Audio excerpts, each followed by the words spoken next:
Bonsoir mesdames et messieurs, merci de la confiance que vous nous accordez. Et nous, c'est la radio-télévision nationale congolaise avec questions d'actualité. C'est aussi pour cette journée spéciale et exceptionnelle en tout cas. Ce sera avec Arlette Boutella de Télé 50, Alain Lino Mamba de Digital et André Bouchongo de Journal Universitaire. Nous sommes ici à la désormais Haute École de Commerce de Kinshasa. Nous allons échanger avec le directeur général. Il est accompagné de son secrétaire général académique. Les mutations ont eu lieu. Nous allons rentrer un tout petit peu en profondeur, mais aussi tout ce qu'il y a autour, pour que nous ayons la bonne information que vous allez vous abreuver à la source. Donc, bonsoir monsieur le directeur général. Bonjour monsieur le journaliste. Bonsoir monsieur le secrétaire général académique. Le directeur général de la Haute École des commerces de Kinshasa, c'est le professeur Edson Niyonsaba, et le secrétaire général académique, c'est le professeur Michel Nzenza, qui sont ici avec nous pour ces quelques 40 minutes d'échange pour vous permettre d'avoir des informations à la source. Ma toute première question sera au directeur général de l'IEC. La communauté, nous-mêmes, nous nous posons la question de savoir la mutation de l'IEC à la Haute École des commerces se résume en quoi? Vous avez quitté l'IEC, vous êtes allé à la Haute École des commerces, mais c'est quoi cette transition, c'est quoi cette mutation en substance? Merci beaucoup. Ça va venir progressivement. C'est le directeur général de la HEC Kinshasa et non de l'IEC. Donc voilà, nous allons nous habituer. De l'IEC Kinshasa, de l'Institut supérieur de commerce de Kinshasa à la Haute École de commerce de Kinshasa. Puis, pourquoi? Au départ, je voudrais rappeler que depuis 1964, l'établissement s'appelait l'École de commerce.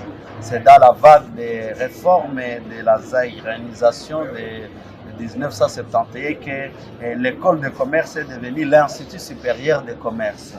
Je voudrais dire que c'est depuis le 13 novembre 2023 que nous sommes devenus officiellement la Haute École de commerce de Kinshasa.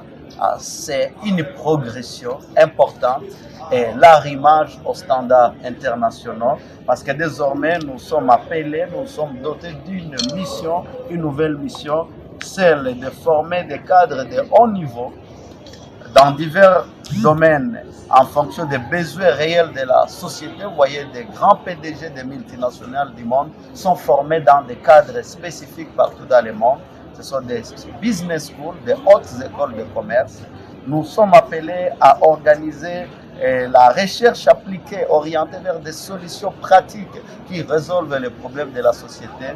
Nous sommes appelés à organiser désormais les études de troisième cycle, à former des docteurs qui vont enseigner, mais aussi des docteurs qui ne vont pas enseigner, qui sont des professionnels. On appelle ça les DBA, les Doctorate in Business Administration, sont des hauts cadres, et cela n'était pas possible en fonction des textes, notamment la loi cadre, comme institut. Donc, en devenant une haute école de commerce, nous devenons un correspondant qui est un interlocuteur idéal au niveau international, mais nous sommes habillés ou bien dotés d'une nouvelle mission et de nouvelles responsabilités pour accompagner la société. Aujourd'hui, monsieur le DG, nous allons quand même comprendre. L'étudiant ou le parent qui est à la maison, qui voulait envoyer son enfant à l'IEC. Aujourd'hui, on parle de haute école. Qu'est-ce qu'il n'y a pas eu avant qu'il y aura maintenant pour les étudiants? Qu'est-ce qu'il n'y a pas eu avant qu'il y aura maintenant pour les professeurs? Et quels sont les avantages à tirer pour un étudiant à venir s'inscrire dans la haute école que plutôt dans l'institut? Merci beaucoup pour la question pertinente pour l'étudiant. Lorsque vous regardez les hautes écoles de commerce dans le monde, il n'était pas facile de quitter l'IEC et aller continuer ses études à la Haute École de commerce de Paris. Parce que vous quittez un institut supérieur vers une haute, les équivalences les comparaisons. Mais là, nous parlons des langages. Vous savez, nous sommes en pleine réforme LMD qui parle de la mobilité internationale, de l'internationalisation des formateurs et des apprenants. Alors, vous comprenez que nous sommes exactement dans un cadre où nous internationalisons notre offre de la formation. C'est très important. Et les enseignants vont désormais enseigner autrement. Ils vont enseigner comme à l'international. Nous aurons des professeurs qui viendront partout dans le monde. Nous sommes en train de numériser tous les processus d'enseignement. Les auditeurs sont équipés en vidéoprojecteurs. C'est un nouveau cadre, c'est un nouveau paradigme.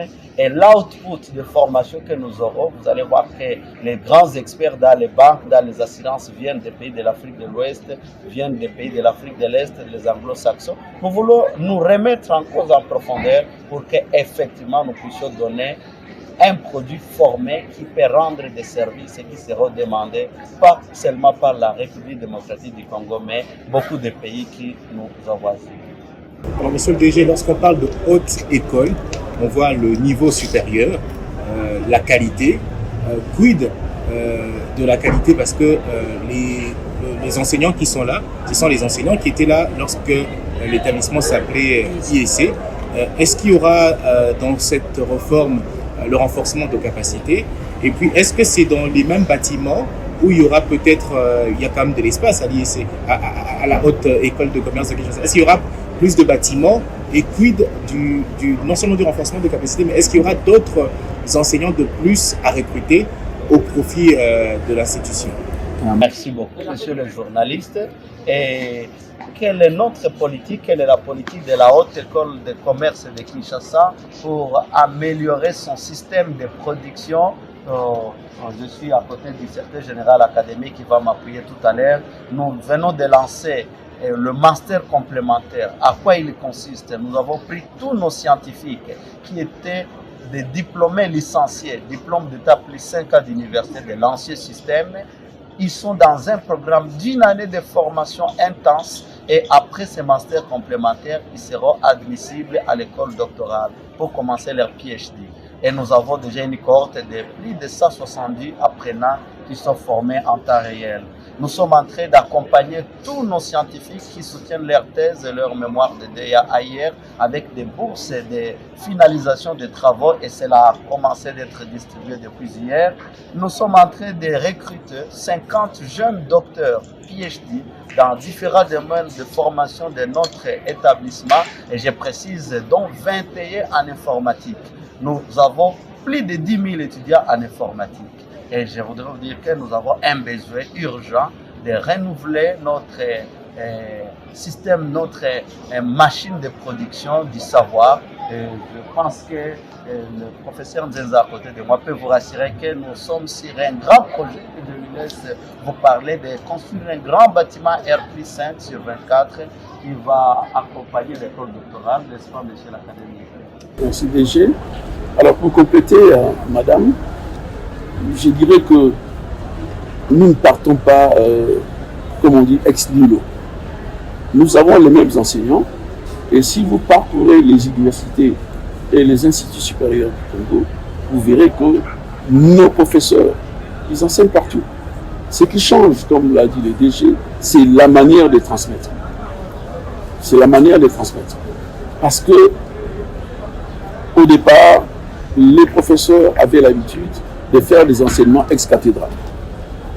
C'est-à-dire, il est le maître absolu, il parle sans interaction. Mais avec le système LMD, avec la haute école, les professeurs sont obligés d'interagir avec les enseignants. Et d'ailleurs, lorsque notre ministre de tutelle est passé dernièrement pour inaugurer un nouveau bâtiment, il a dit clairement, puisqu'on parlait de renforcement des capacités, les professeurs doivent accepter que pour certaines choses, ils redeviennent des apprenants. Le DG disait que la moyenne d'âge est de 60 ans, plus de 60 ans. Il faudrait que tout le monde arrive à utiliser les rétroprojecteurs. Il faudrait que tout le monde arrive à accepter d'interagir avec les étudiants. Alors pour le bâtiment, nous avons réflexionné un ancien homme des étudiants, il y a un autre qui sera réflexionné. Nous avons maintenant une capacité de 24 auditoires, hein, nouveaux auditoires, 24. Et si nous réflexionnons le deuxième, nous aurons la même capacité. Mais nous avons un autre grand projet. Là, je crois que c'est mieux que le DG puisse en parler. Je voudrais aussi poser la question de savoir, vous avez réflexionné les bâtiments qui étaient à l'époque les homes. Aujourd'hui, lorsque quelqu'un entre à l'USC, il se retrouve comme s'il était ailleurs.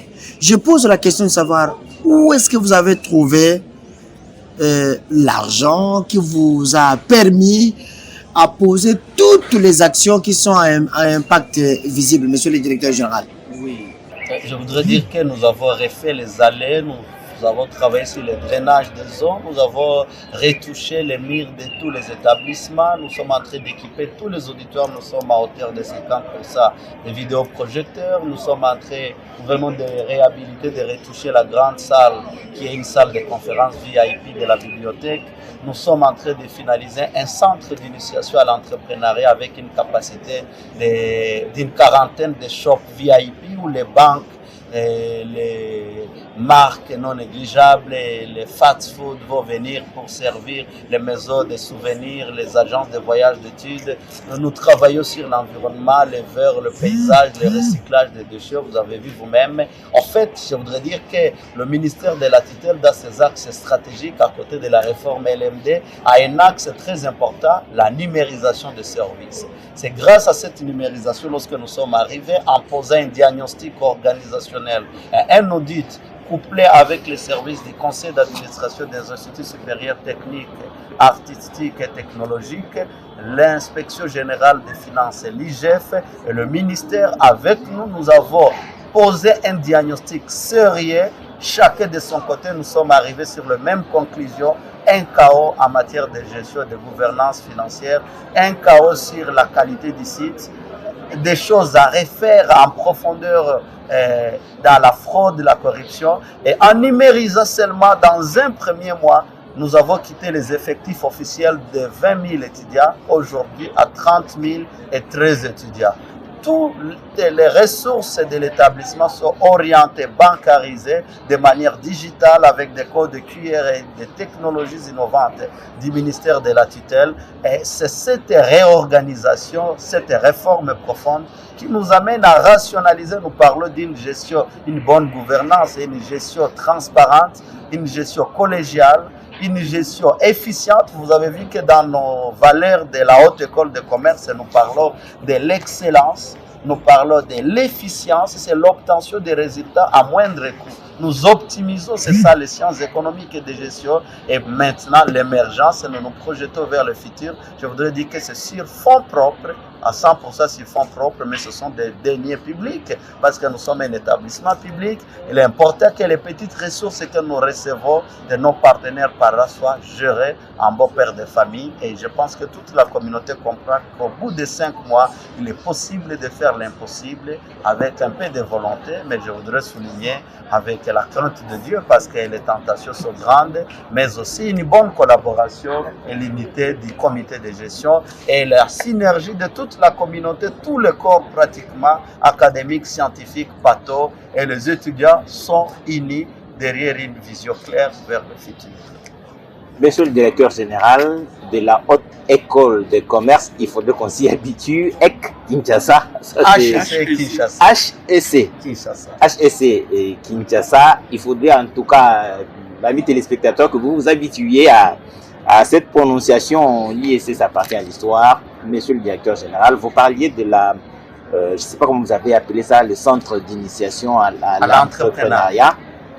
Vous avez parlé des partenaires qui peuvent venir là-bas, les banques et tout ça. C'est quoi le deal? Comment vous vous organisez pour contacter ces différents partenaires pour qu'ils viennent s'installer là-bas? Et puis, au finish, c'est quoi l'objectif?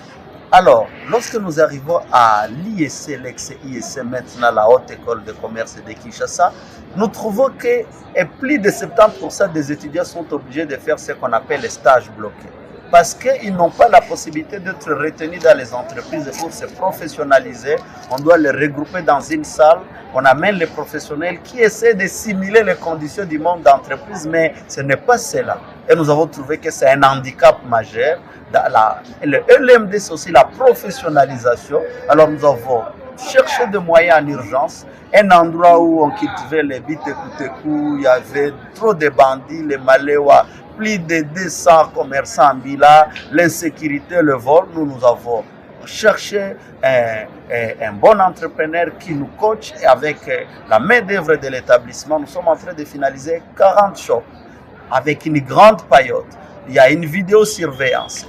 Il y aura une société de gardiennage. Nous avons fait l'appel d'offres publiques que je vais vous remettre tout à l'heure pour que tout Congolais qui a une activité innovante, les agences de voyage, les bureaux d'études, les maisons de souvenirs, les fast-food, les maisons de beauté et les activités avec des technologies actuelles. Nous voulons que tout le monde utilise les caisses comme chez Kinmarché, chez SK, les caisses automatiques. Et pour que nos étudiants désormais puissent avoir un cadre dans l'enceinte de l'université où ils peuvent aller voir la pratique et même proposer même des applications informatiques qui vont gérer autrement. Et nous voulons désormais que la banque, les assurances, les grandes marques de distribution puissent être nos partenaires de prêt pour que quand nous enseignons la gestion du portefeuille, notre étudiant puisse aller toucher un dossier de demande de crédit dans la banque. Parce que la théorie sans pratique, c'est une grande escroquerie dans notre domaine. Nous voulons vraiment professionnaliser. Et je pense que le secrétaire général académique est d'accord que lorsqu'on cherche un informaticien, il y a peu de chances de le trouver dans les normes standards chez nous. Pourtant, il y a beaucoup d'États là. Et je pense que nous sommes en train de mettre sur pied bientôt un centre de génie logiciel où nous allons faire des applications du genre Yango pour les pharmacies, pour les quincailleries. Quand vous avez besoin d'un produit, vous tapez sur votre téléphone, vous trouvez tous les offres, les prix et les quantités dans la ville, dans le pays. Ça doit être accompagné par des centres d'initiation à l'entrepreneuriat ou des meilleures idées pour être accompagné, trouver même des licences, des numéros d'enregistrement pour que les étudiants créent les entreprises étant déjà des étudiants. Ça va s'accompagner par des programmes d'éducation financière, des banques proposées et c'est tout un programme complexe pour professionnaliser notre formation.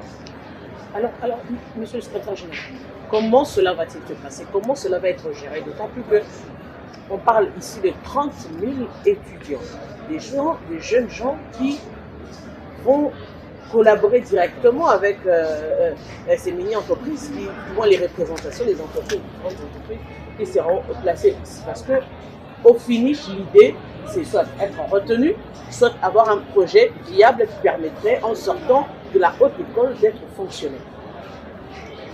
Merci pour la question.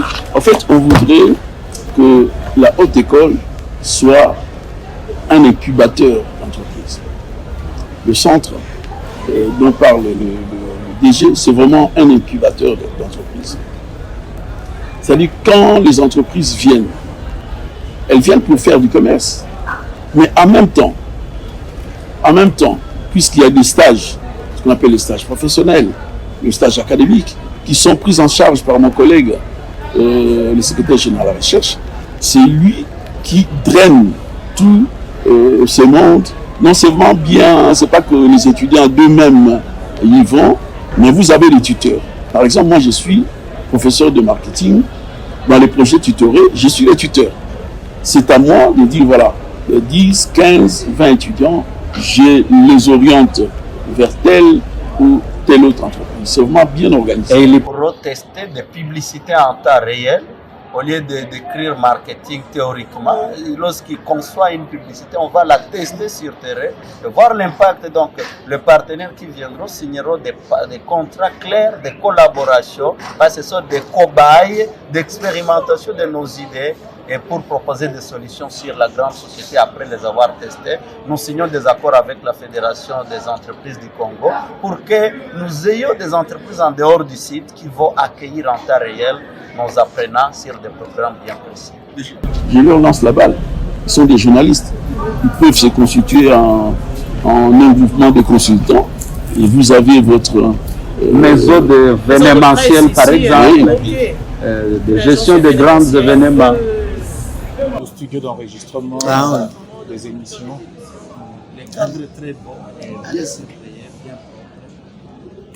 Alors, moi, je voudrais poser la question au secrétaire général académique, M. Michel Nzenza. Lorsqu'il y a la mutation, les bénéficiaires, ce sont les étudiants. Est-ce qu'il y a un travail qui est fait également pour sensibiliser les étudiants à prendre conscience sur cette réforme, les avantages, et surtout s'adapter aussi, parce qu'un étudiant qui était de l'IEC, autant c'est maintenant une haute école de commerce, l'étudiant doit aussi ancrer en lui cet esprit. Voilà, justement, exactement. Je souris parce que c'est pas facile.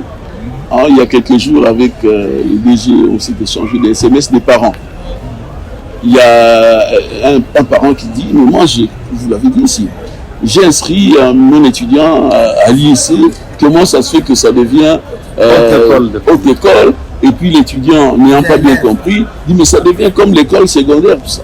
Donc, il y a tout un travail que nous faisons, et d'ailleurs, avec M. Mouchou, on s'est dit, commençons d'abord avec ce plateau, et puis petit à petit, on va organiser avec les étudiants des échanges. Parce qu'on passe, on leur explique, mais je sens qu'avec l'environnement qui bouge, déjà quand vous entrez, on se dit que ce n'est plus l'IEC. Et les étudiants eux-mêmes, petit à petit, essayent de se dire, on est maintenant à la haute école, et puis il faut prendre de la hauteur. Donc c'est vraiment un travail permanent, quotidien. Ok. Alors, monsieur le directeur général, est-ce que toutes les réformes que vous êtes en train d'imposer ici à l'IEC, êtes-vous en bon terme ou en parfaite compréhension? Vous avez la même compréhension avec les structures, dans les instances supérieures. Je fais allusion au ministère, au conseil d'administration, mais aussi la communauté elle-même. Est-ce qu'elle est prête à prendre cela comme dans un sens d'intérêt général? Oui, je voudrais revenir sur votre mot d'entrée imposé. Non, on n'impose pas une réforme, sinon elle va bâcler. Il faut implémenter, conduire, diriger, coordonner une réforme. Et vous savez que lorsqu'il y a une réforme, il y a des résistances, parce que chaque réforme bouscule les intérêts. Lorsque nous parlons du phénomène des faux bordereaux, lorsque nous parlons de 10 000 étudiants qui étaient gérés en opacité, et lorsque nous parlons des points sexuellement transmissibles, la vente des syllabis, une réforme amène tout le monde à quitter un paradigme vers un autre.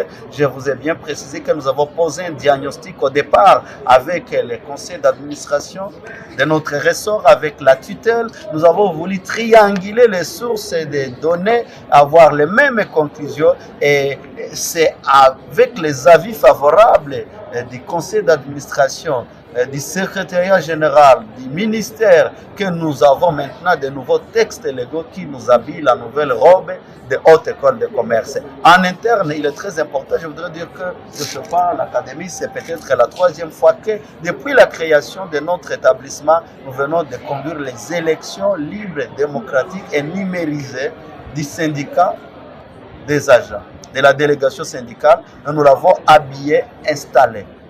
Et ce syndicat a des réunions, des paritaires, des partenaires avec nous régulièrement pour avoir les indicateurs clés pour définir les nouveaux axes. Nous avons des cadres importants comme le conseil de l'Institut, où nous avons tous les chefs de section, tous les représentants des corps académiques, scientifiques, estudiantine, même pato, où nous travaillons en synergie, parce qu'une réforme conduite par le top management sans fédérer la base n'est pas pérenne. Nous inscrivons dans nos actions dans le long terme, et nous voulons remercier ici toute la communauté de la Haute École de Commerce parce que tout le monde est prêt pour les changements. Même quand on souffre à cause de ces changements, nous privilégions l'intérêt supérieur de l'établissement et nous pensons que les dividendes seront bénéfiques à tout le monde, même s'il y aura des pertes individuelles, c'est normal. Je m'excuse. Eddy, je voudrais poser la question à monsieur le secrétaire général. L'ex-IEC, la Haute École de Commerce de Kinshasa aujourd'hui, est sous surveillance, vidéosurveillance. Ma question est de savoir, aujourd'hui, comment est-ce que vous jugez votre bilan 5 mois après, parce que vous avez déjà totalisé 5 mois, votre bilan, il est comment? Le bilan du comité de gestion, bien sûr. Vous le jugez comment? Ce n'est pas pour nous jeter des fleurs, mais ce bilan est largement positif. Largement positif. Sur base de quoi vous jugez cela? Vous savez, le DG disait quelque chose ici, on ne peut pas imposer une réforme. Pour aller auprès des instances qui nous dirigent, le conseil d'administration, notre ministre de tutelle, il fallait avoir l'aval de la communauté. Nous sommes passés par les conseils de l'Institut qui nous a donné cet accord. Et vous pouvez même vous promener aujourd'hui, faites des interviews, posez des questions. Vous verrez que même en parlant avec les étudiants, la mentalité change. Ce n'est pas parce qu'ils sont sous vidéosurveillance, on leur dit souriez, vous êtes filmés. Un bon citoyen. Un bon citoyen. Mais ils se rendent compte qu'il y a quelque chose qui a changé. Si, il y a quelque chose qui a changé, une préoccupation, monsieur le directeur général. Tout ce que vous avez dit là est très bien. Donc, vous devenez une autre école de commerce de Kinshasa. Vous avez parlé des doctorats que vous allez organiser, les études doctorales. Cela impose des contraintes sur les plans de recherche, de la recherche. Qu'est-ce que, en tant que haute école de commerce de Kinshasa, vous mettez en place pour que la recherche soit facilitée en termes de bibliothèque, en termes de... qu'est-ce que vous faites sur ce domaine-là? Oui, le tableau derrière vous montre l'application, la plateforme comme Optimal Academia, qui est déjà une plateforme du ministère de l'Enseignement supérieur et universitaire qui regroupe des grandes solutions. Primo, la Bibliothèque nationale numérique. Donc, avant que l'étudiant n'aille payer dans son téléphone, la première chose qu'il lui voit, c'est la Bibliothèque nationale numérique. Et il peut accéder à des milliers de ressources innovantes. Et nous sommes en train de vulgariser cela. Nous venons de nommer un nouveau professeur à la tête de la bibliothèque. Nous voulons que l'étudiant comprenne que la recherche, elle est importante, elle est capitale pour trouver de nouvelles idées.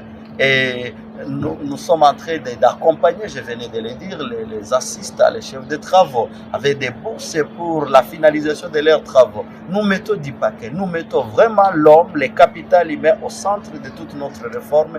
Nous équipons nos services de nouveaux outils numériques. Nous faisons des ateliers de recyclage régulièrement. Nous voulons vraiment qu'il n'y ait pas incompatibilité avec la taille que nous voulons atteindre et l'image que nous voulons avoir au niveau international et notre contenu. C'est une réforme de fond. Vous venez de voir que vous venez de nous découvrir peut-être 5 mois après, mais il y a des choses qui se sont faites sans trop de bruit. Et maintenant, quand un passant regarde que le nom de l'établissement a changé et quand il jette un coup de disque, il n'y a pas que le nom, il y a beaucoup de choses qui ont changé à l'intérieur. Et c'est très capital. Monsieur le DG, vous avez évoqué tantôt un aspect important. Moi, j'aimerais quand même savoir, sur le plan, on sait, oui, des réformes, oui, on parlait du système informatisé. Est-ce que le personnel a été mis à jour pour, justement, travailler dans ces conditions? Parce qu'on sait, le vrai problème, regardez, non seulement c'est l'électricité, c'est la maîtrise pour l'administration de l'outil informatique. Alors, comme je venais de le dire, nous venons de doter chaque membre du comité de gestion d'un conseiller numérique. C'est de l'innovation. Vous savez que notre ministère, pour la première fois, a un conseiller numérique qui est un professeur que j'aime beaucoup, Zema Sivi, qui est professeur en informatique. Nous essayons de prendre ce modèle qui réussit. Le DG a un conseiller numérique, le secrétaire général académique à la recherche administrative et l'administrateur du budget ont des conseillers numériques. ce sont des informaticiens pointus qui accompagnent la politique sectorielle. Les directeurs, c'est vrai que beaucoup ont de l'âge.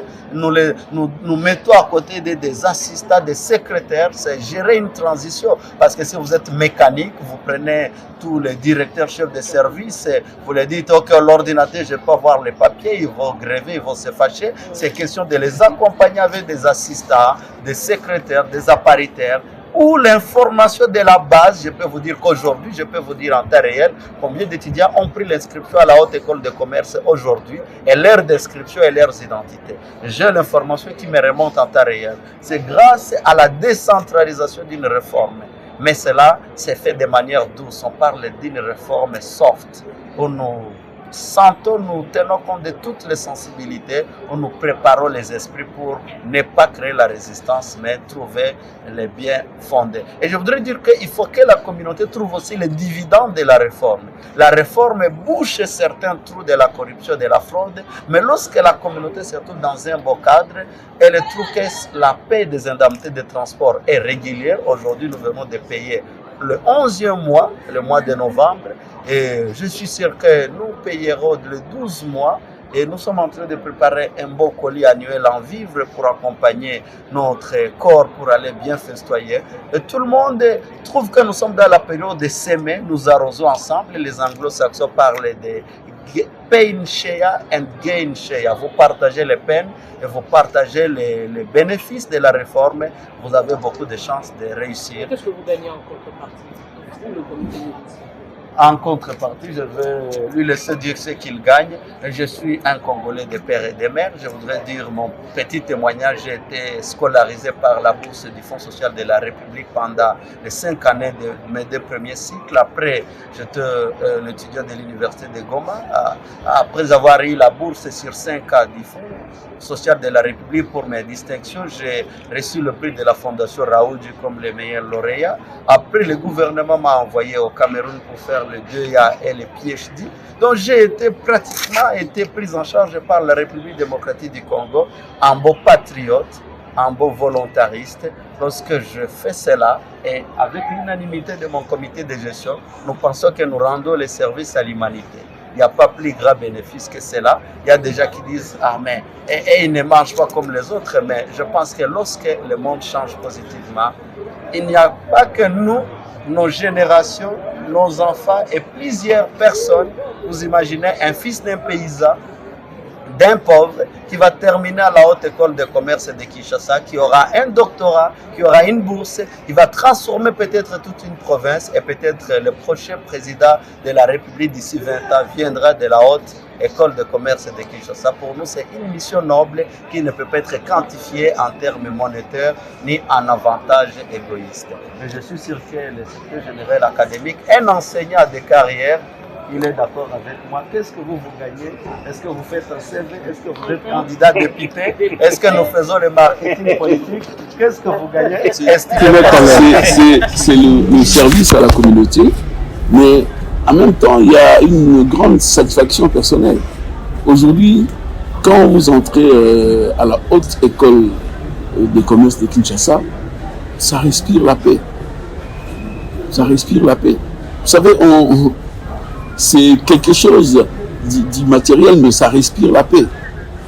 Petit à petit, on gagne notre pari. Et je me rappelle, il y a une semaine, on se promenait avec le DG. Les étudiants ont jeté quelque chose par terre. Calmement, il leur a dit, mais regardez l'environnement. Il y a une poubelle là-bas. Mademoiselle, oui, DG, oui, ça change. Vous pouvez parcourir, vous verrez qu'on ne jette plus comme avant. Nous faisons un effort pour leur parler et du coup, il y a un changement de mentalité. Et moi, quand je rentre dans mon bureau, c'est une satisfaction personnelle. J'ai dit, nous rendons un service à la communauté. Et comme disait le DG, si 2 ou 3 étudiants peuvent sortir du lot parce que, c'est pas parce qu'il est là, mais il a dit au comité de gestion, est-ce qu'on ne peut pas mettre en place un peu de bourse comme on l'a fait avec nos assistants? Est-ce qu'on ne les ferait pas avec les meilleurs de nos étudiants? Ça a commencé déjà à la collation. 3 étudiants ont eu, ça c'était un petit lot de $1000 qui pourrait les aider pour cette année, s'inscrire pour cette année qui commence. Donc petit à petit, on pourrait peut-être arriver à une vingtaine, une trentaine, et tout ça. Et chers collègues, je voudrais dire maintenant au sens microéconomique, nous gagnons beaucoup. Parce que quand nous formons un banquier, et nous le formons mal, et au même moment, c'est lui qui va gérer notre épargne. Mais au finish, la banque, elle tombera en faillite. Nous allons pleurnicher quand nous serons des vieux. Donc, d'une manière ou d'une autre, les bénéfices d'une bonne formation universitaire, en dehors de former un beau citoyen, un patriote. Vous voyez, notre pays passe par une transition critique parce que nous cherchons un homme.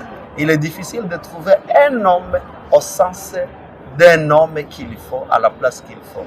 Nous avons pris un peu de retard par rapport à beaucoup de pays du monde, mais avec le leadership du président de la République, le grand chancelier des universités et instituts supérieurs, son Excellence Félix Antoine Tshisekedi Tshilombo, nous avons un moment, un cadre, un contexte idéal propice au changement et à la modernisation.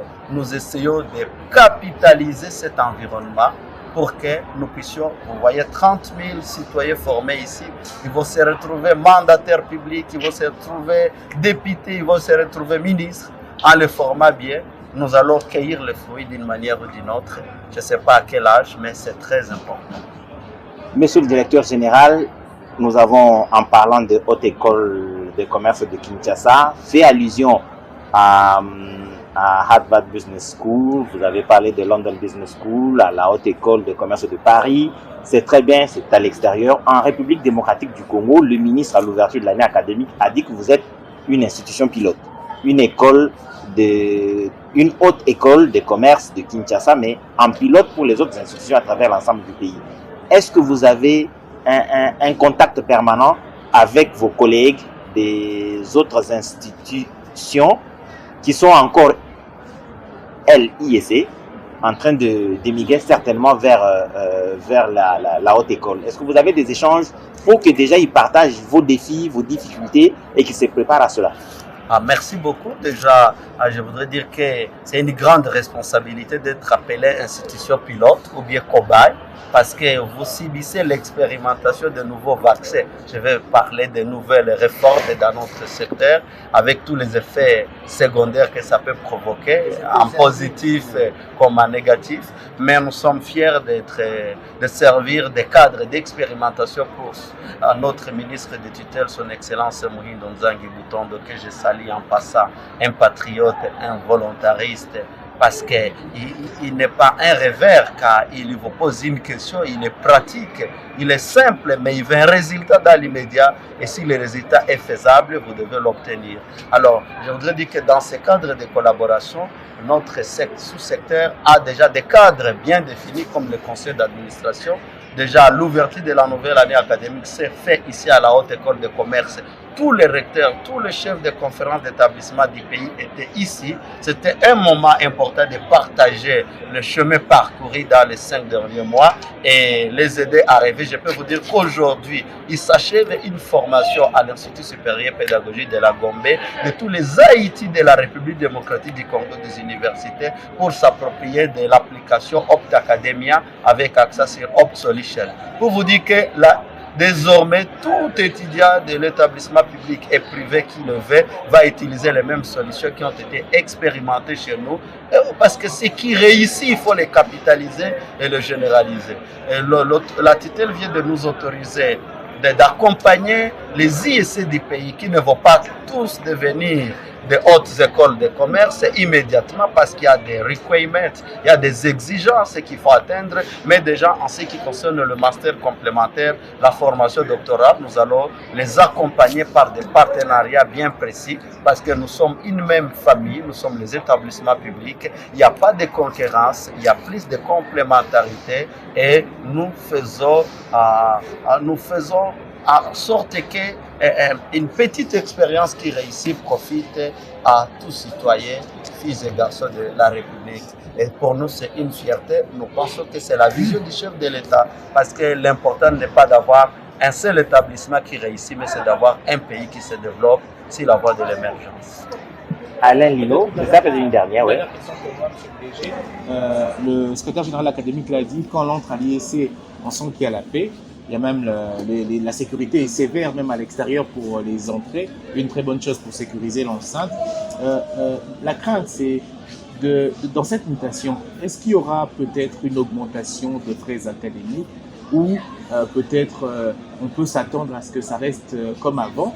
Parce que vous savez que généralement, les problèmes de frais académiques, les augmentations, parfois selon le taux du dollar au franc congolais, créent des problèmes au sein de nos institutions de l'enseignement supérieur et universitaire.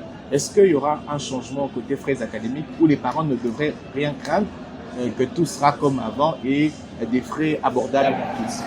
Merci beaucoup pour cette question piège, parce que je vous annonce la bonne nouvelle et que depuis le 13 novembre, le ministre a publié déjà l'instruction académique, la 025 pour la nouvelle année académique 2023-2024. C'est cet outil important qui fixe les frais. Nous n'allons pas sortir des dispositions légales, mais je voudrais seulement dire qu'en fait, il y a certaines choses qu'on peut faire dans la vie sans faire 6 ans, 5 ans à l'université.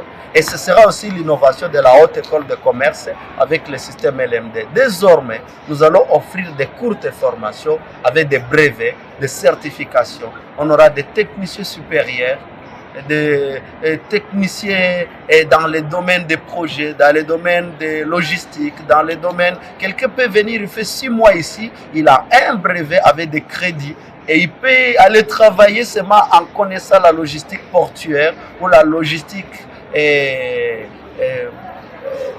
ferroviaire, ainsi de suite, et il gagne sa vie.